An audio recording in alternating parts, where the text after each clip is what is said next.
Ladies and gentlemen, welcome to Real Talk with Saieed Ali. I am your host, Saeed. We do want to thank you for joining us tonight, Thursday, the 10th of February, 2022. Bacchanal Thursday right here in Trinidad and Tobago. So viewers, remember we always say each night share our live stream. We are on Facebook, Real Talk with Saieed Ali. We are on YouTube, TT Real Talk. If you haven't subscribed to YouTubers yet, feel free to do so. So viewers, we're going straight into the news tonight. San Fernando Mayor Regrello have stated that vendors in the city will receive renewed vending permit in the coming weeks. In early 2021, the San Fernando City Corporation implemented vending permits, allowing vendors to apply their trade for up to 6 months. When the first set of permits expired on September 22nd, September 2022. No. September 22nd, 2021. They were temporarily renewed until after Christmas. Vendors then received a letter on January 5th instructing them to vend only on January 7th. Since then, they have only been allowed to vend on Saturday, as opposed to the 3 days a week they were allowed to before January. High street clothing vendors are now concerned the corporation was dragging its feet on the issue while they suffered financial loss. Contacted for comments on Tuesday, Regrello stated that the corporation has been working to resolve the issue. Hear this now. Having your goods put down and being at a standstill is a serious loss, you know. It is a serious loss. Not many people could live with that, you know. Not many people could take on losses from a business, you know. Not many. And it's sad. It is sad. So we just hope that the corporation acts swiftly in granting these vendors their permits so that they could continue plying their trade. Remember, when you're out of our work, your household have no income coming in. You cannot be able to pay bills, no electricity bill, no water rate, no telephone, no internet, no grocery, no doctor bill. The list goes on. Maintenance bill, you won't be able to pay these things because you're not working. And it's a serious thing. It is a serious thing, especially if you hear you're waiting on somebody. It's a sad thing.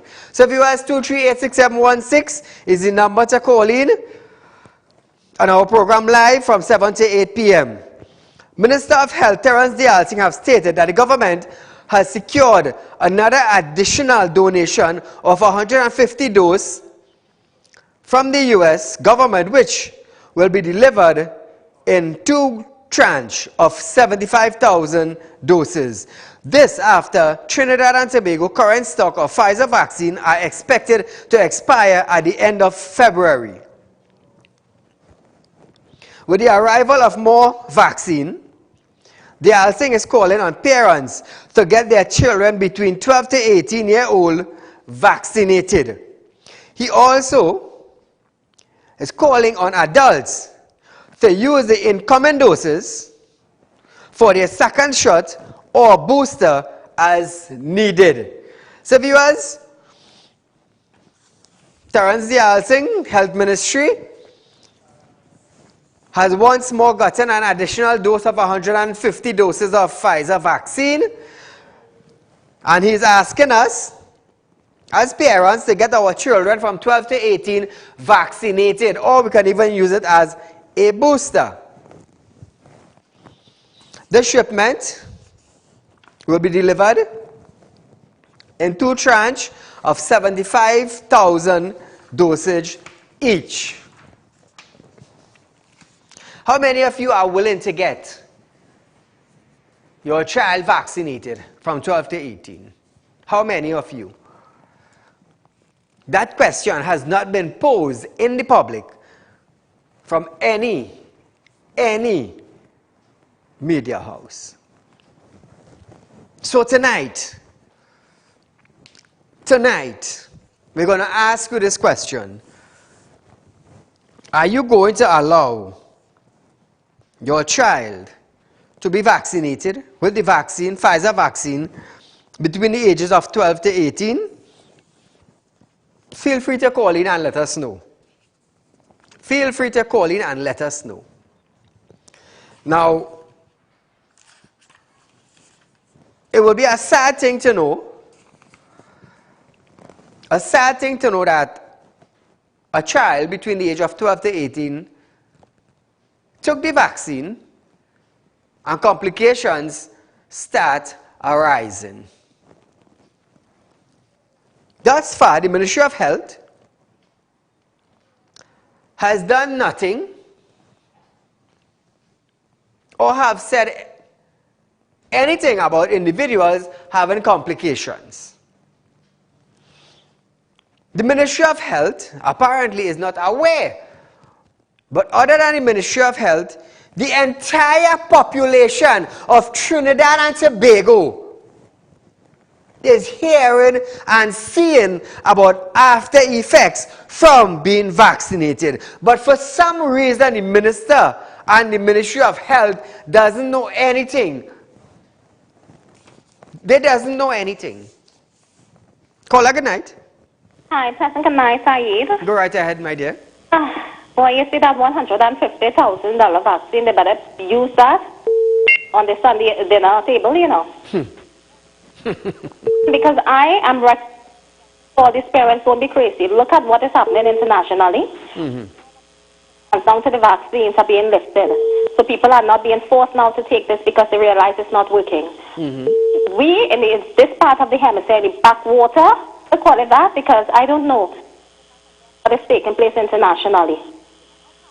Right, lifting all of these restrictions. Trinidad is still tight. What is the reason for that?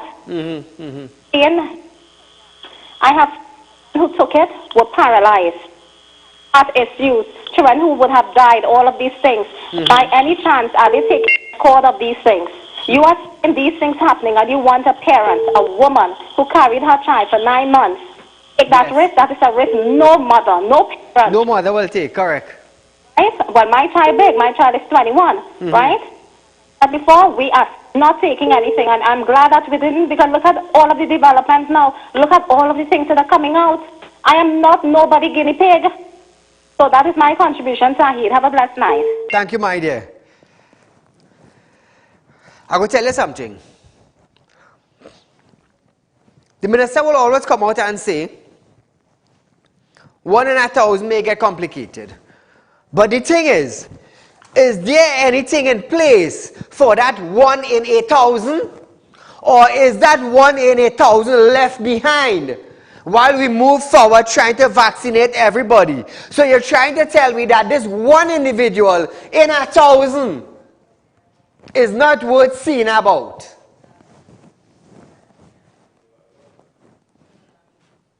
Is that what you're trying to say?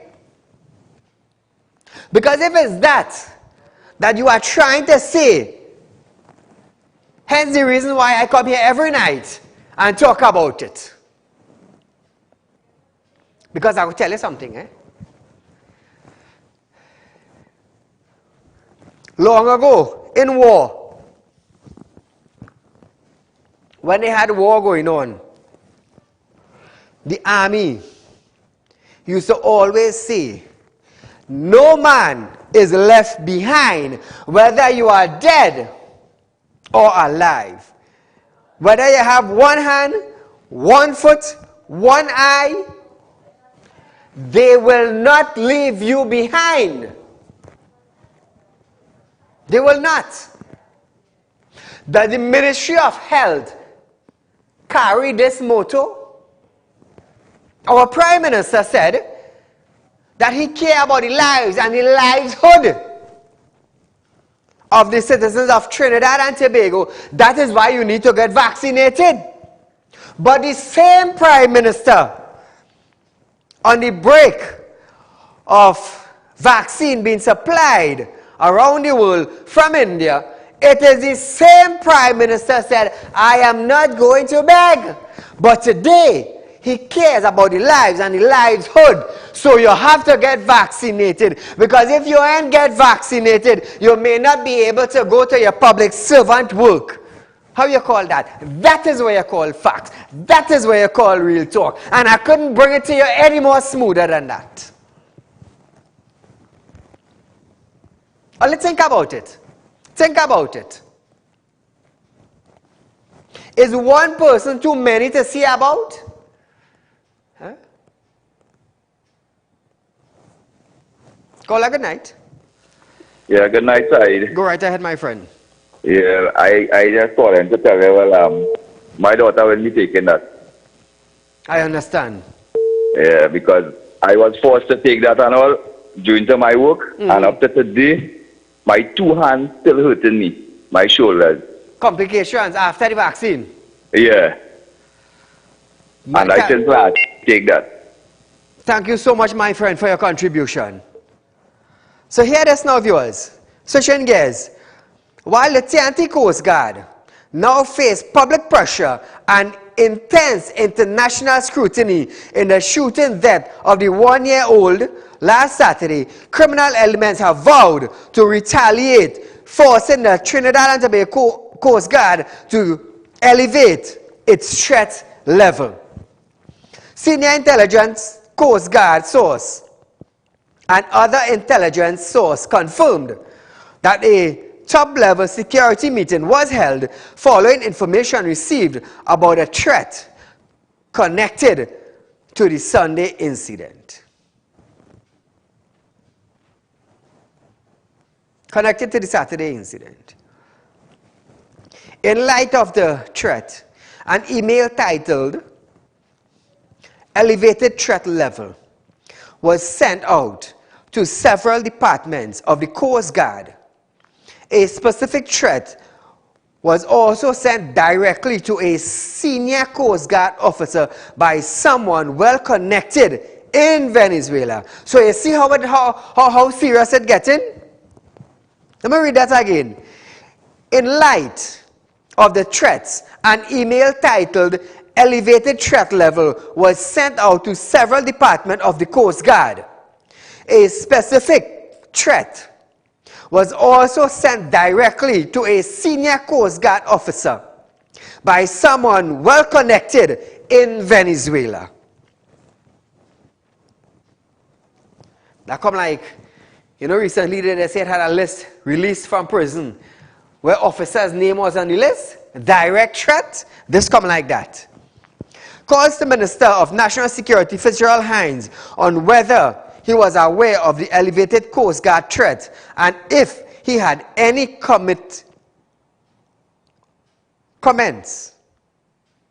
went unanswered. It's sad, There is still some lingering questions about the rules of engagement. Now, the police service of Trinidad and Tobago, they have a rule of engagement. You fire when fired upon. And that is the TTPS rule of engagement. As long as a bandit fire at you, you fire at them. That is rule of engagement. So I wonder if the same rule of engagement applies to the Coast Guard of Trinidad and Tobago. Up to now, no security department in Trinidad and Tobago could come out and say if the individuals on that pirogue fired shots at the Coast Guard. If they fired shots at the Coast Guard, then the Coast Guard have all authorization to shoot back. That is what you call rules of engagement. Call a good night. Good night, Mr. Ali. Go right ahead. Okay, that Coast Guard boat is a big boat, right? The pirogue is a small boat. If the pirogue hit that Coast Guard, they won't feel it, right? And on top of that too, if the people on the boat, on the Coast Guard boat, had guns, why didn't they fire in the air? Why didn't they find the spotlight on the pirogue? They took the gun and killed those people. They killed that child. Because you went there intention of killing people. They didn't shoot you, they didn't fire back, they didn't do nothing. All the boat did was hit your boat, but you couldn't feel that. If a little boat hit a big thing that day, they won't feel that. That's a lie. They murdered, and the government is trying to cover up and blame Kamala for saying what she did because they're covering up everything. Thank you. Thank you, my friend. No, I don't understand. Remember when they had the Venezuelans come into Trinidad? When they were fleeing Venezuela? When they had their crisis? Remember the Coast Guard saw many boats entering Trinidad and Tobago waters. How come they did not fire back? Back then, why didn't the Coast Guard shoot at the boats and them? We never heard anything about shooting. Never. So it's left now unto the investigators to bring a proper report. And if that report is not satisfying to Guaido and Maduro, well, then that's a different story. The Prime Minister won't be able to go down Venezuela and Dingole again, you know. The serious fishermen would not be able to go down on the Western Peninsula and catch fish again, you know, because their livelihood would be threatened. Just think about that.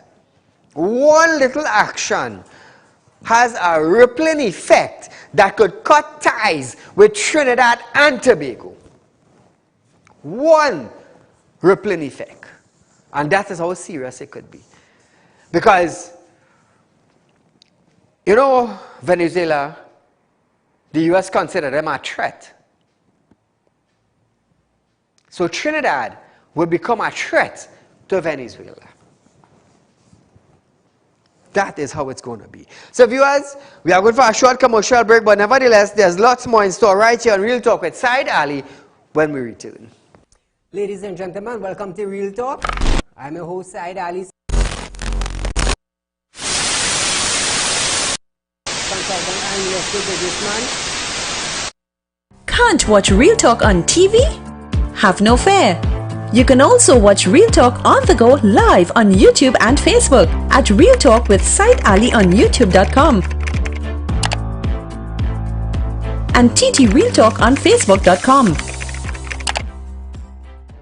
Don't forget to like us and share us on Facebook and subscribe to our YouTube channel and click the notification bell. Are you looking for quick cash and do not know where to turn? We have got the answer for you. Visit us at Real Talk Group of Companies. We are a licensed money lending financial institution. We are located at number 14 Caroni Savannah Road, Chaguanas. Our phone numbers are 339-1670, 267-7325 or 238-6716. Contact us today. We look forward to hearing from you. Are you looking for the right investment? Are you looking for a greater return on your hard-earned cash? Look no further. Contact Real Talk Group of Companies. We are conveniently located at number 14 Caroni Savannah Road, Chaguanas. Or feel free to visit our newly opened branch at 132 Siparo Road, Victoria Village, San Fernando. Watch your money grow at Real Talk Investment. Earn up to 2.5% interest on a 3-year investment. Don't miss out on this amazing offer. Do contact us now at 238-6716, 339-1670 or 242-7690. Our courteous staff will be happy to assist. Real Talk Investment. Real people matter to us. This ad was paid for by Real Talk Group of Companies Limited. Welcome back, viewers. Caller, good night. Good night, Mr. Ali. Go right ahead, my friend. Mr. Ali, question. Mm-hmm. How is it that the Coast Guard gets in all these blames for that vessel? Now, for example, you're outside any night. Mm-hmm. You can identify who on board on this vessel that approaching you. Mm-hmm. What you supposed to do as a Coast Guard? You're supposed to ask them to stop, find out if it have women and children on the vessel before you take action. Because at the end of the day, they're complaining that the Coast Guard not doing their job. So now that they're doing something, I mean, it didn't happen intentionally. And we blaming the Coast Guard. I find we should really take it on a little. And the other thing is, who is responsible for when our nationals reach in their waters, fishermen being kidnapped, boat engine being stolen? Who is doing our investigation? Does the Prime Minister of our country ask for investigation into these things? So how come the Bureau and them have all rights to ask for investigation because one of their own was lost? And why we can't do this thing? It's in right, Mr. Saieed.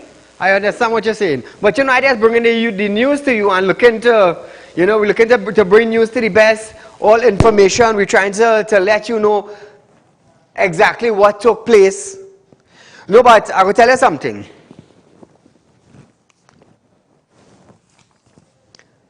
The Coast Guard, upon seeing a boat coming, they suppose, through a PA system that would have been installed on the Coast Guard boat, asking the upcoming vessel to switch off their engine. Am I wrong, Trinidad and Tobago? Before you shoot at the vessel, announce on your system, please switch off your engine. Was that announced? We don't know. We don't even know if there's a PA system in the boat. We don't know. Caller, good night. Good evening, Mr. Said. My friend. Right, you see everybody who tried to defend this situation with our Coast Guard boat and thing, just trying to play stupid with dotishness. Let me tell you something. Migration has been going on throughout the world for years. Correct. All over, all in Italy and from Morocco and Ethiopia and all these places, the migration does take place. And it is established that here what? You don't fire on migrants. You don't use rubber bullets. You don't use live ammunition, nothing. There are ways and procedures to go around it. All human rights body around the world condemn the use of any kind of force against migrants. What they do, they would disable the boat by using nets. Because remember these pirogues, this thing have like, most of the time it have 40, 50 people on these boats. And each time you use any kind of force, you could cause panic and it could cause loss of life. Correct. So what they do, they have things where they put on the like, because these Coast Guard boats faster than any pirogue, any boat on the water. So they could put up alongside. They have things where they could throw on the engine of the boat and like a lasso, and they would hold the boat, or they would go along the boat and guide them to an area where they would have to stop, and then they take in the people and process them and send them back to their country. Correct. In Libya and places like this, they had used live ammunition on boats, migrant boats already. But they never used it on the boat. They shoot alongside the boat. Recently, in Italy, they used some rubber bullets on a migrant boat, and it caused about 6 people to die. Because the people themselves panicked overboard and things. Yes. About 6 of them died. This situation isn't happening today. True. So it is happening years and years, I think. And we now get our lifeboat boat to patrol our thing. And these idiots are using live rounds and shooting at a boat. Now, the thing about it, they didn't say it was a pirate boat.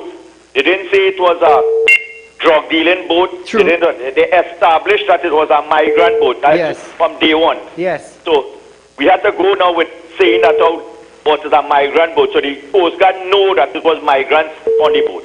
If they had said that they were thought it was some pirate ship or some drug dealing ship or some kind of thing, and they was fired upon and they had to use force, well, they could have said that. But they established early that was migrants. So we understand that. Yes. And so then, at no point in time, they should be using any type of live ammunition on our boat. Well said. You understand? So all these people who try to defend and say, well, okay, what we want to do, now we get boat, all the time they complain about the borders, but it's have procedures for every single thing.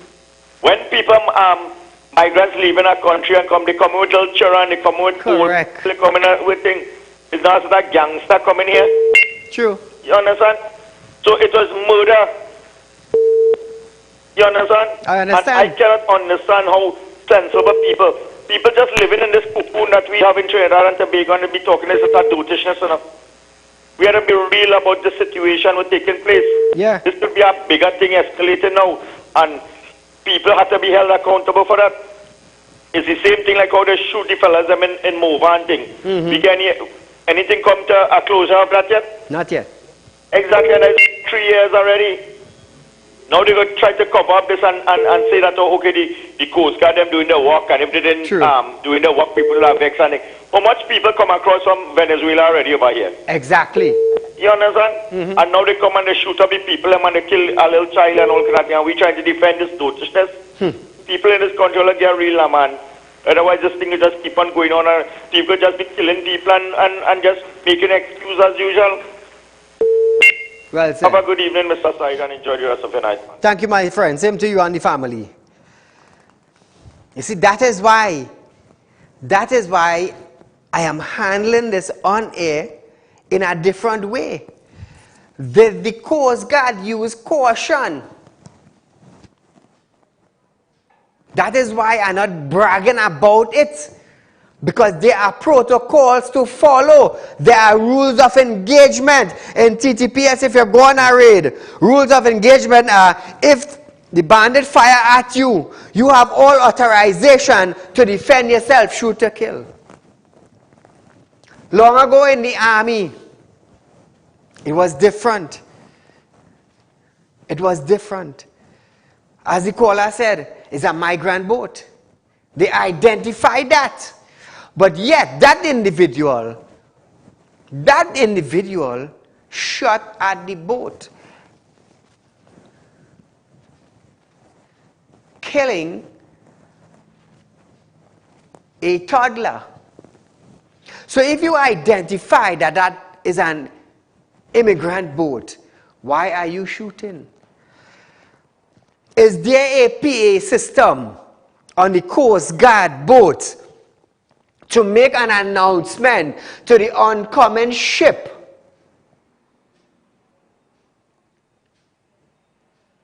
to cut your engine and surrender?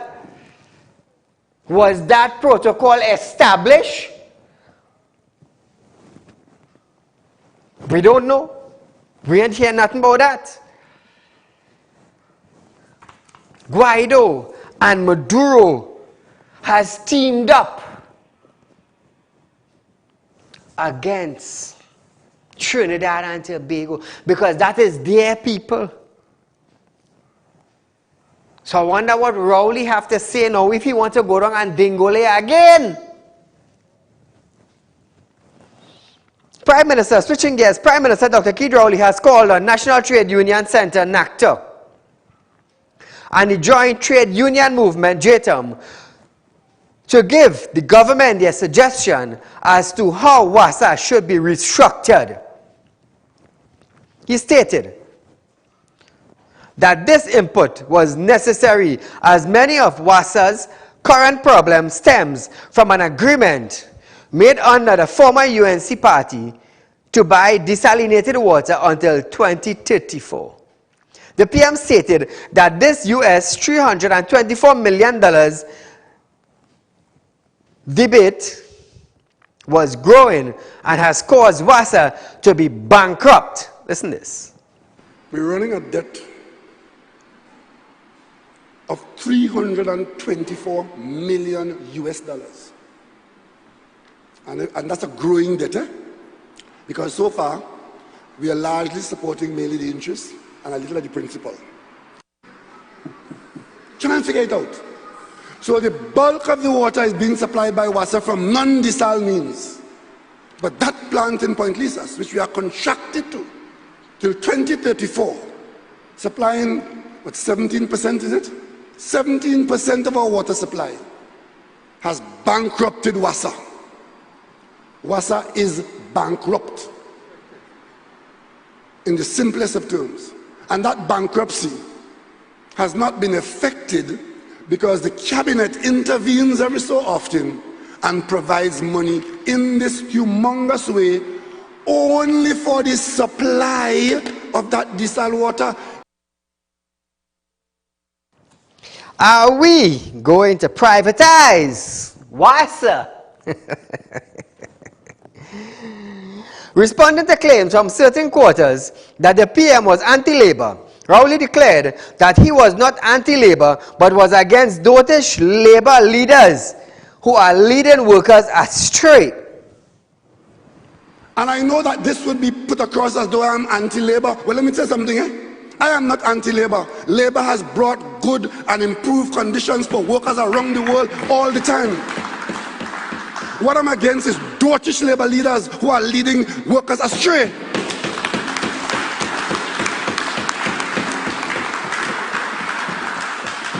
This party, the PNM, our record with labor is that many labor leaders served in this party in the parliament as a PNM senator, as general council member, and we still have good connections in labor where labor is prepared to be serious. So you hear that, viewers? The PM further added that it is wrong for some people to claim political ethnic discrimination as the reason why they did not receive a supply of water. He identified a Penal Debe Regional Corporation member as one such person. Rowley stated, when you have nothing useful to say, just shut your mouth. It's not sufficient to come on the news in the night and talk about who didn't get water, who didn't get water, and who didn't get water. And there's one gentleman down in Penal Debe, chairman, who comes on the news in this multiracial, multi-ethnic society to tell the country that the reason why them ain't getting water in Penal is because of racial discrimination against the PNM. I want to tell Mr. Alan Sami, when you have nothing useful to say, just shut your mouth.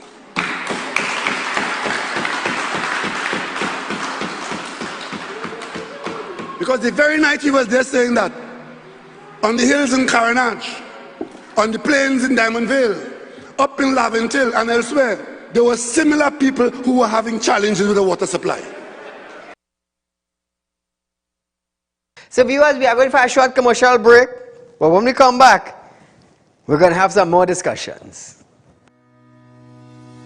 Are you looking for quick cash and do not know where to turn? We have got the answer for you. Visit us at Real Talk Group of Companies. We are a licensed money lending financial institution. We are located at number 14 Carney Savannah Road, Chaguanas. Our phone numbers are 339-1670, 267-7325 or 238-6716. Contact us today. We look forward to hearing from you. Are you looking for the right investment? Are you looking for a greater return on your hard-earned cash? Look no further. Contact Real Talk Group of Companies. We are conveniently located at number 14 Carney Savannah Road, Chaguanas. Or feel free to visit our newly opened branch at 132 Siparo Road, Victoria Village, San Fernando. Watch your money grow at Real Talk Investment. Earn up to 2.5% interest on a 3-year investment. Don't miss out on this amazing offer. Do contact us now at 238-6716, 339-1670 or 242-7690. Our courteous staff will be happy to assist. Real Talk Investment. Real people matter to us. This ad was paid for by Real Talk Group of Companies Limited. Welcome back, viewers. Switching gears, we have a call. Caller, good night. Hi, good night. Right ahead. It's a very tragic incident that we lost the baby of the Venezuelan mother, right? But I want people to understand one thing. If a boat is coming into the country, do they label the boat as pirate or drug dealers? They all use the term that they did, right? Now, if the Coast Guard did what they have to do, and the boat still proceed to ram into them, what is the nearest thing to do? Tell the boat, wait, I need to sail alongside you and shoot at your engine to protect themselves? Correct. Protocols to follow. Exactly. So what the people want them to do is either you want the Coast Guard to do their job or you don't want them to do their job. The same thing they do to police officers. Everything is police brutality and they cannot conduct their job in the manner in which they need to. Correct. Now when these Coast Guard officers go outside there, wee hours in the morning, just remember they are not shooting on a solid surface. They are drifting in the sea. Bullets tend to stray. It's not that they went with the intention to murder the baby. Correct, correct. Yes, a child is being lost. We all, it's a child, it's an innocent child. But the mother and the captain of that particular boat have to take accountability. Correct. Our officers did what they're supposed to do. I have one question to ask you and tell me if I'm right. When the plane is about to leave our country, and we must get landing documents to land in another country, Well said. and when a boat has to leave our country, we have to get proper documentation. Well said. Therefore, if you do not have proper documentation and all protocols are being taken out by the officers, and they choose to still disobey, what you think going to happen? Is a threat to the officers. I understand what you're saying. When the officers are being shot at the sea and coming home with injuries, anybody doing anything about it? And it's very disgusting to know that the people who are supposed to stand up for these people, which is our politicians, not doing it. I understand what you're saying. Thank you so much, my dear. All right, thanks. Attorney General Faraz Al-Rawi has stated that he was prohibited under the Mutual Assistance Act from tipping off. The AG stated that there are people with deep troubles facing them and assume that the wheel of justice will continue to turn and that the jobs will be carried out without fear. Listen to this. I am prohibited by law under the Mutual Assistance in Criminal Matters Act from tipping off, but I can tell you right now that there are people with deep trouble facing them, Madam Speaker. And whilst I have not behaved as previous attorneys general have and called people's names from platform, etc., I want to assure you, Madam Speaker, that the wheels of justice will continue to turn and that the job will be carried out without fear or favor, malice or ill will, because it must be carried out. So now, viewers, Al-Rawi added that he was compelled to ask the opposition leader why she would not support the whistleblower bill. He mentioned that the government makes itself available to the subject of the whistleblower or whistleblowing protection, and all matters will be examined and brought into proper context. The AG also noted that he is not interested in who is in politics, but is interested in TNT having a better quality of life for its citizens. Let me repeat, Mr. Deputy Speaker, the government makes itself openly the subject to whistleblowing protection, as I do, as I repeat again, in saying that all matters will be examined and brought into proper context. But Mr. Deputy Speaker, to listen to the member for Oropouche East today involve a treatise of trying to raise allegations, Mr. Deputy Speaker, about going behind persons. Mr. Deputy Speaker, we are not interested in who is in politics. We are interested in Trinidad and Tobago having a better standard and quality of life for all of its citizens by following money, by going after corruption and by ensuring that criminality is put to an end. You know, I love what the AG said, you know. I love what he said. It's about the citizens of Trinidad and Tobago.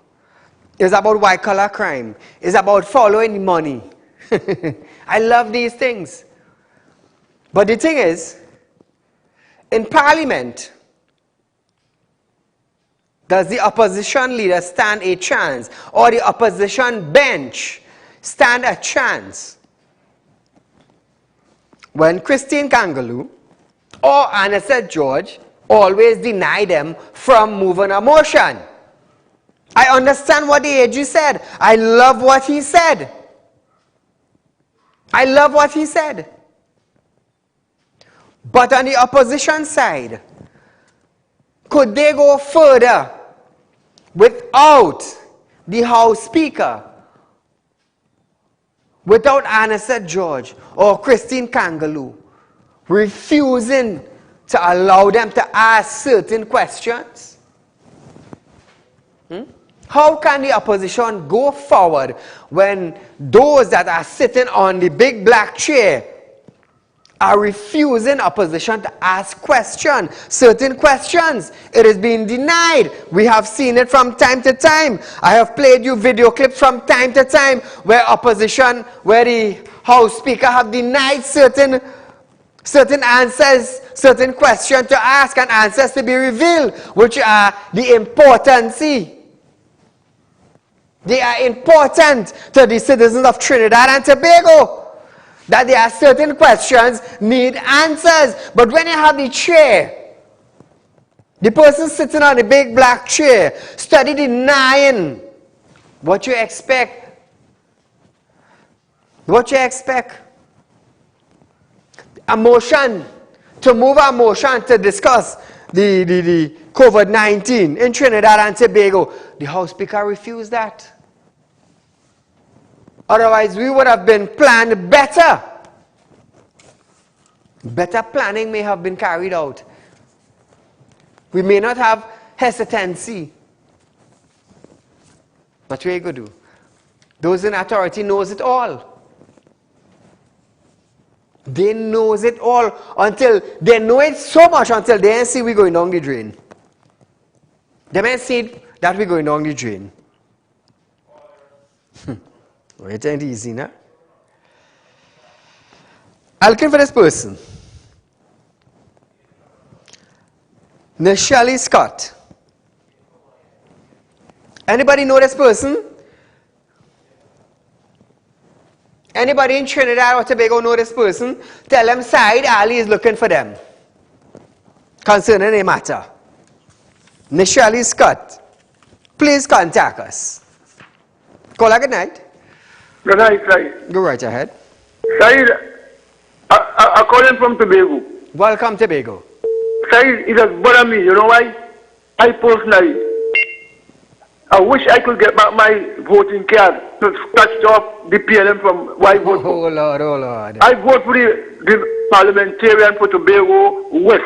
You understand? Mrs. Kojo. And every time I listen to the Attorney General, the Minister of National Security, the Finance Minister, the Speaker of the House, I just feel real embarrassed. They make me feel okay, nothing but nobody. I am disgusted with them right now. They should call an election. No. Yeah? I really hurt. I tell you, I really hurt about the behavior. The behavior not good at all. It's sick. Thank you, Saieed. Have a good night.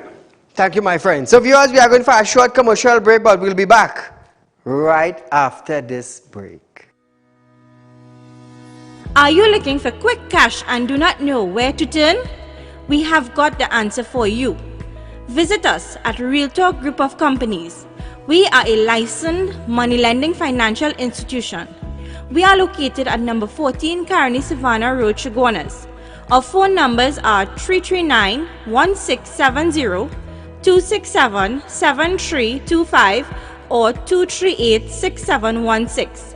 Contact us today. We look forward to hearing from you.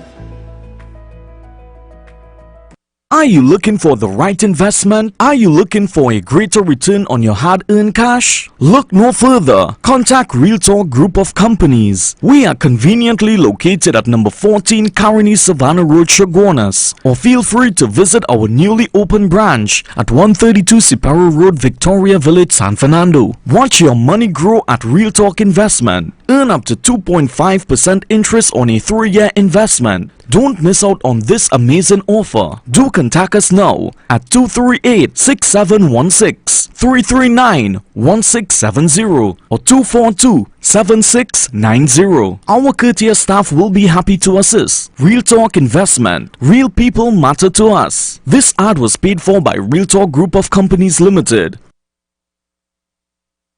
Welcome back, viewers. Switching gears now, as part of an effort to clamp down on fraudsters trying to take advantage of income and rental support grant, Minister of Social Development and Family Service Donna Cox has stated that 31 suspicious rental applications was sent to the police for further inquiries. Cox stated that major issues were identified from persons who were employed and those were not in need of rental assistance. She added that the ministry also took steps to deal with false rental application, as 31 applications were already forwarded to the police service for investigations. Listen. To date, the major discrepancies identified were persons who were employed and continue to be employed, applying for and receiving grants. Persons receiving grants from both the Ministries of Social Development and Family Services and the Ministry of Finance, and persons who were not in need of rental assistance submitting fictitious documents to support their applications for the grant. The Ministry also took steps to treat with fictitious rental applications, and accordingly, 31 rental applications were forwarded to the Trinidad and Tobago Police Service for investigation. So viewers, Cox also noted that some measures are in place to prevent fraud and double dipping, which includes a more robust validation process, as well as formal and informal checks with registry or registered employees. In December 2020, Cox admitted that processing relief grants was one of the most difficult tasks she faced that year. So fraudsters, if you know you submit a false declaration, they will get you. Caller, good night. A pleasant good night, my lord. Pray here. My friend, how are thou? Everything all right. I just listen to your program, I watching the program and everything all going on. But just have faith in the master above and everything will be eased up when the time comes. I understand. And have some self-control. Everybody, this wrong, well, you know we under pressure with this virus along. So we just playing safe. And I went to get picked to throw out the chutney soca. Thank you, my friend. Chutney. You know Arabian who plan Ricky to tell me? They say, I done see, I can sing chutney.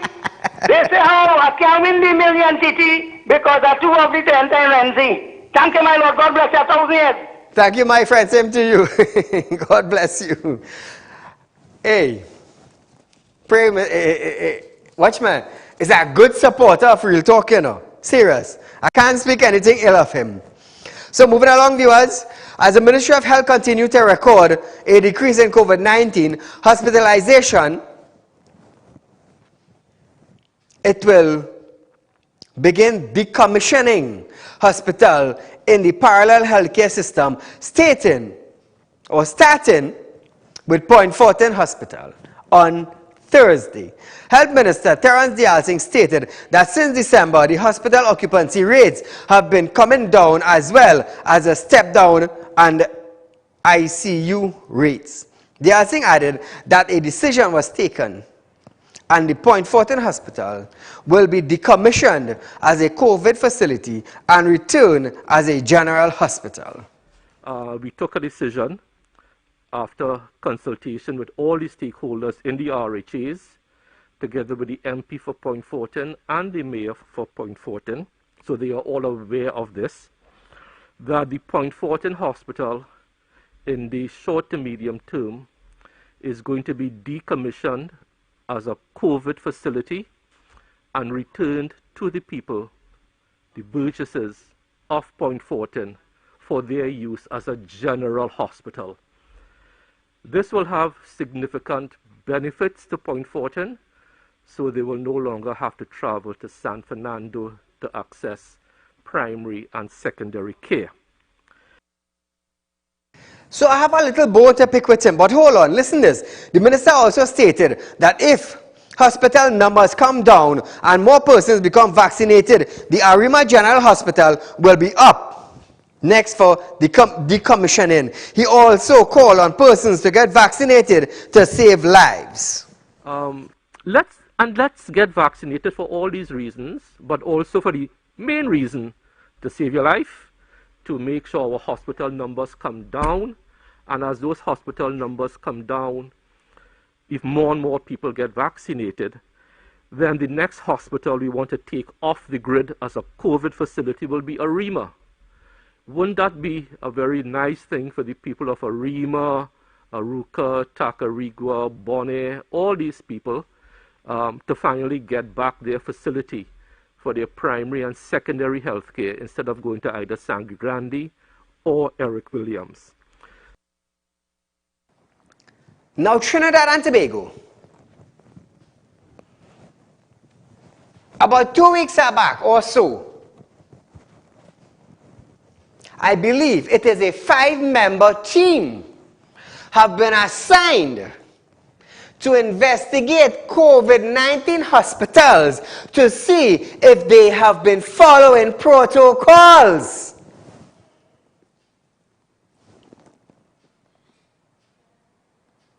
Now, listen this. The Point Fortin Hospital have been designated as a COVID-19 hospital. And that hospital is to be decommissioned on Thursday coming. While there is a 5-member team have been designated to investigate COVID-19 hospitals to see if they have been following protocol. So if you decommission Point Fortin Hospital, what is there to investigate? Are you going to investigate a COVID-19 hospital that have been decommissioned? Trinidad and Tobago, are we duncy head people? Huh? The team asked for another 3 weeks to make it a month. But Thursday coming, you're going to decommission Point Fortin. And then you might decommission Arima. And then you might decommission Couva. All you talk now? Was it a mama guy to introduce a 5-team panel to investigate COVID-19 hospitals to see if they are following protocols? Now, when you decommission these hospitals, what is there to report? You will say, well, the hospital no longer serving COVID-19 patients and they are decommissioned, so we cannot take no action. Terry, that was the plan? Or is that the plan?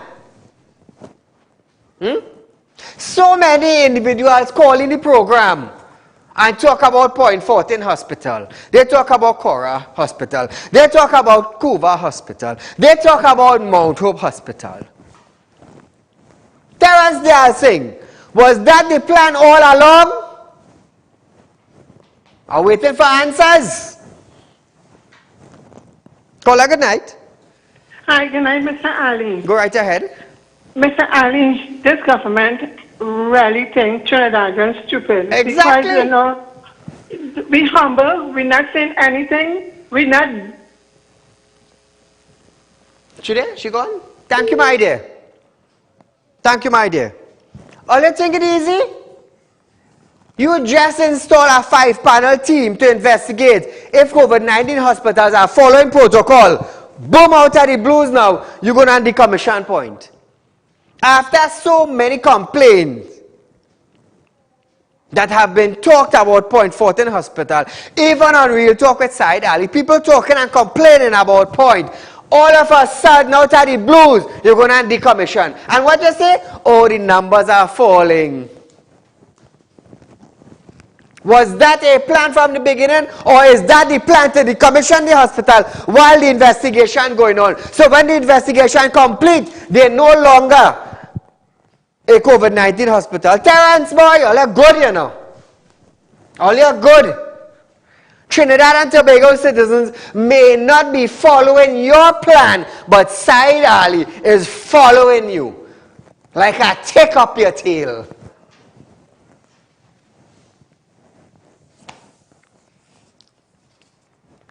Hey, here is Trinidad and Tobago. Police from various units in the Northern and Southern Division, Southern Western Division, have arrested 6 persons who were involved in the sale and distribution of fake vaccine cards. People, please don't do that. That is fraud. Fraud carries probably a 10 years sentence. In the first incident, officers of fraud squad went to Faizabad Health Center where they saw a nurse pretending to administer a vaccine to a person. The nurse then issued a vaccination card to the person in exchange for cash. The nurse and several other persons were held. It's sad, boy, it's sad. The release report that one of the persons held in the incident also tested positive for coronavirus. In the second incident, police went to Bellbird Avenue, Arima, around 1 p.m. on Tuesday gone, where they saw a woman exchanging a document for cash. Police approached the woman. When they saw the document was a vaccine card, police arrested the woman and seized the $1,200 in cash and was expected to be questioned by the Arima police station. Woo! Daddy cards on them. Look at that, viewers. $1,200 for a vaccinated card. Hey, that big business, you know. Big business, you know. 10 cards for the day. Like $10,000 plus you're going home with 1 day work. Huh? Sideway work for that amount. That's big business. $1,200 for a vaccination card. 10 of that for the day. No, wait. 1,200 by 10. Like 12,000? That's 12,000 right there. That is business. That's how they work. Watch me, the nurses and them who doing that, you have to find out how long they're doing that. Them bank account maybe extra time.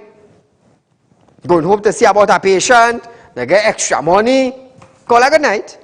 Hello, good night. Go right ahead. You're live on Real Talk, my friend. Hello? Yeah. Hear me now? Go right ahead. You're live here. Okay. Hello. Good night, Mrs. Saieed. Good night. Mrs. Saieed, good night. I am hearing you. You stick your gaddy click one time. Check your set and call back. Viewers, we have about probably about 2 minutes left on our program tonight. I just want to encourage you to make a Real Talk investment, a Real Talk fixed deposit with Real Talk group of companies. You will get nothing less than 2.5%. Nothing less. The highest interest paid presently in Trinidad and Tobago on any fixed deposit system in any financial institution. We are giving you top dollar for your investment. You know, and I always break it down every night, and I use a round figure of 100,000. On $100,000 on a 3-year fixed deposit with Real Talk Financing and Investment Company, you will get $7,500. At the end of your 3-year investment, $7,500 is yours to take home. That is $100,000. On a fixed deposit of $50,000 for 3 years, is almost 3,500, 3,700, somewhere around there. Just imagine that, and you have your money put on doing nothing. Nothing. You just put your money in Real Talk, finance and investment fixed deposit system, and your money put down here just like you put down in another institution. And while you ain't getting nothing there, it's working for you here. So we are out of time for tonight, viewers, but nevertheless, it's Fire Friday coming up, Friday, 11th of February, 2022. And I want to hear from you. I want to hear from you. Like I said, we are making headways with our credit union. We just had to set up a meeting now and discuss the guidelines. You know, you have your bylaws, you have your credit committee, you have your board of directors, you have your policies. We have everything in place. It's just to meet with them now, have a one discussion, and boom, approval. Real Talk Credit Union birthed right here in Trinidad and Tobago in 2022. So until we meet again, viewers, be safe and enjoy the night.